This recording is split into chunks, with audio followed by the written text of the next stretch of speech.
my co-workers in the club, they were generally complaining about their adolescent sons and grandchildren and their rebellious attitude. And that gave me the suggestion and idea to speak today simply on the plain facts about the adolescence. Being a father of a teenager, I think I must share my idea of adolescence. My friend, they live in a new world between childhood and adulthood. Now facing one way and now the other way. Not sure of which way they want to go. Not really sure of anything. Each one is a paradox for them. Sometimes awkward, but always appealing, shy but brash, stubborn yet reasonable, reckless and cautious, loving and resentful, foolish and wise.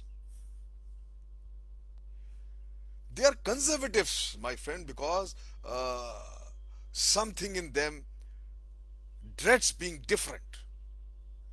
They are rebels because something in them knows that each generation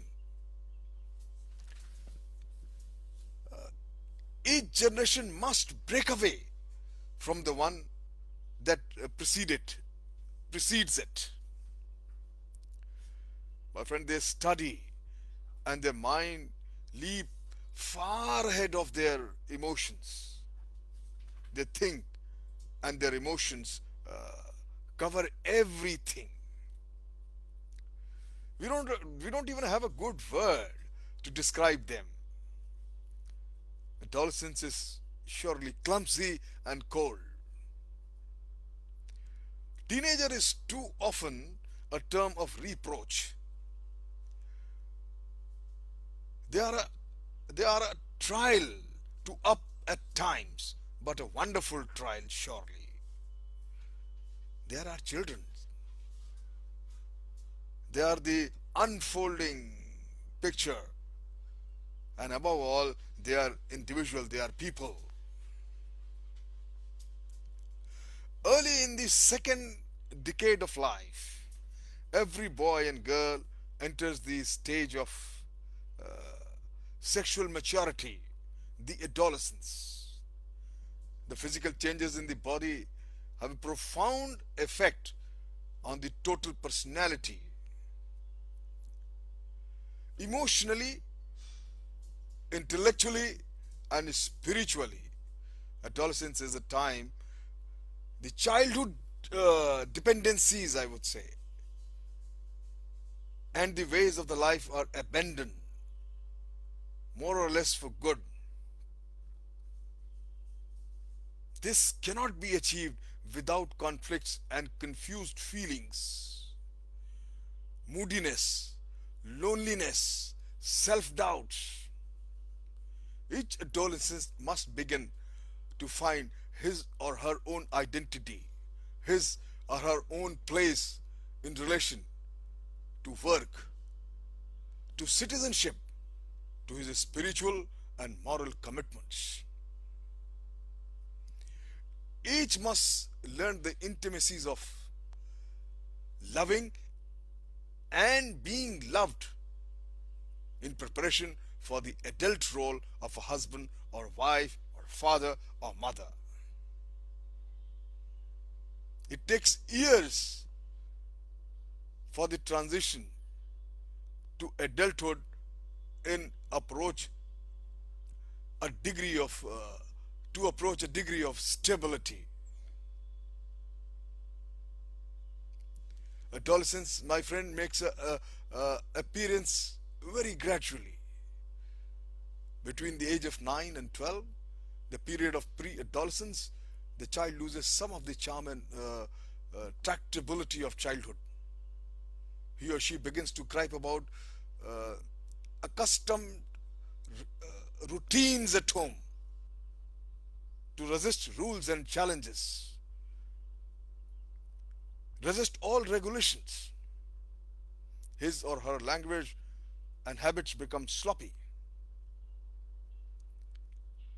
Their attention and concentration suffers. Their behavior become an ordeal actually. In every way, pre-adolescents and parents get on each other's nerves. The child at this stage is at war with time. It never begins anything soon enough and refuses to accept help in planning. Boys enter the gang stage, are full of adventuring plays and fantasies, become secretive about the uh, life outside the home. They avoid girls and prefer to play among themselves. Girl behave either as a tomboy or a little woman, eagerly engaged in teasing the opposite sex. It is the function of adolescence to bring order and direction into their fitful beginnings of growing up. Puberty, the period at which sexual maturity is reached, begins with hormonal changes in the reproductive system. These in turn initiate secondary changes. Boys develop facial hair and change of voice. Girls shows a rounding out of the hips and growth of the breasts. My friend, the adolescent swings rapidly from independence to dependence and back. He is fearful one day and overconfident the very next day. The moody, the moody, oversensitive, never quite sure what they want, apparently wanting quite opposite and irreconcilable things. At about 14 or 15, another change appears. The child is still unstable, moody, unpredictable, battling with adult authority and with himself. Yet, in many ways, he is more grown up. His interest in the opposite sex has been awakened and is openly even expressed.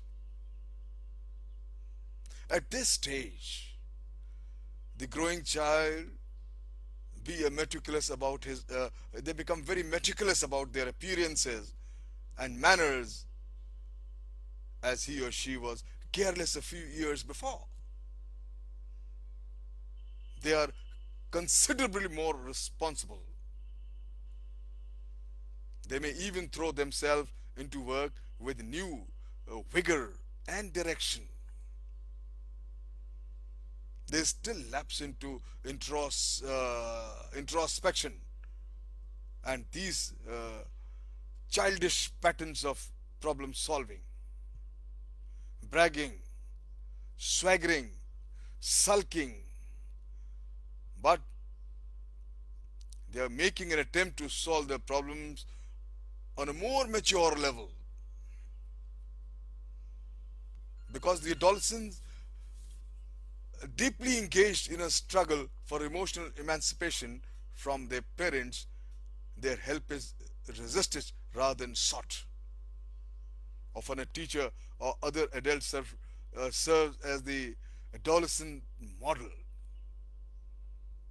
With the advent of this sexual maturation, the young person love needs are directed away from their family to members of the opposite sex outside. The fact that the adolescent begins to withdraw the affection from the persons closest to him makes him lonely and intensely self-centered.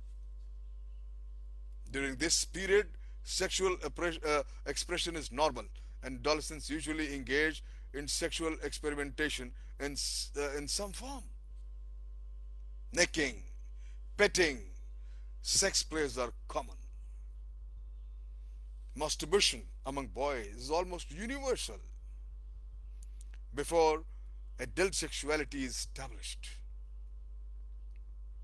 My friends, through experimentation, the adolescent discovers his or her own powers and emotions, his or her own capacities, interests, and of course their own desires. Gradually, he or she arrives at a self-chosen code of conduct and morals. Young people hope to discover uh, a utopia, a world better than the one they are they inherited from their elders. Great optimism and pessimism, it alternates. And this swings of mood results in an extreme show of independence, of apparent cynicism, opportunism, or callous anti-emotionalism.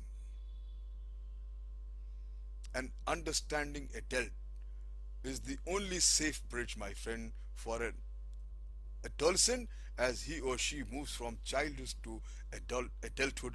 Remember, we cannot protect our children from the exigencies of their own lives and their own growth.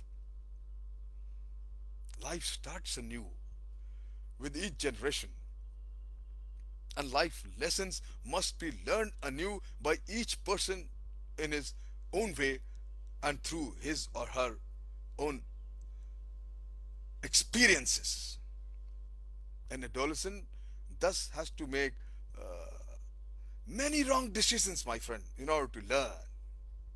And I personally feel if they are allowed to do this, these small mistakes in a minor situations, where to go, what to dress up, whom to meet, what to eat, more im- important demonstrations of rebelliousness can be avoided later in a more important situations. However, but I feel that no matter how much care is exercised, the clashes between the generation is inevitable. The challenge can be resolved only by sincere respect for differences and the need for compromise by the parents. Adolescents, my friend needs their parents trust in their essential goodness, and the parents still bear the responsibility of the adolescent child. Thank you very much.